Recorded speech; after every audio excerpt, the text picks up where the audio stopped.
మనము ఈ జిల్లాలో ప్రీవియస్గా ఉన్న ఎలక్షన్ సంబంధించిన హిస్టరీ తీసుకుంటూ అట్లాగే నాట్ ఓన్లీ ఎలక్షన్ కాకుండా ప్రీవియస్గా ఆ గ్రామాల్లో ఉన్న వైలెన్స్ పరిస్థితులు కానీ గ్రూపిజం గ్రామాల్లో ఎస్పీ గారు మేము కూడా ఈరోజు ఆయన గ్రామాలను ఐడెంటిఫై చేసిన గ్రామాల్లో పర్యటిస్తూ అక్కడ ఉన్న పోలింగ్ స్టేషన్స్ దానికి పరిసరాలు ఏదైనా ఆ గ్రామంలో ఉన్న పబ్లిక్తో ఇంట్రాక్ట్ ఇది మున్సిపాలిటీ కాదు ఈ గ్రామంలో ఉన్న ఏదైతే పేరు ఉందో దానికి ఖచ్చితంగా రాబోయే లక్షల్లో విడిచిపెట్టి సమస్యలుగా ఏం లేకుండా సామరస్యంగా మీ యొక్క ఓటును అందరూ కూడా ఉపయోగించుకోవాలని ఒక అవేర్నెస్ క్యాంపులో పెడుతూ ఉన్నాం.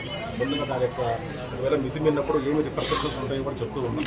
కాబట్టి గ్రామ సందర్భంలో మాట్లాడడం కూడా ఆ రోజులు మారిపోయాయి. ఖచ్చితంగా మేము ఎలాంటి ఇష్యూస్ లేకుండా సామరస్యంగా గ్రామంలో ఉంటాము హామీ ఇస్తూ ఉన్నారు. సో ఇది ఏమైనా కూడా పోలీస్ ఫోర్స్ రెవెన్యూ ఫోర్స్ ఉంది కాబట్టి ఎలాంటి ఇష్యూస్ లేకుండా రాబోయే ఖచ్చితంగా ఈ జిల్లాలో సమస్యాత్మకంగా లేకుండా ప్రశాంతంగా ఎన్నికలు నిర్వహిస్తుందో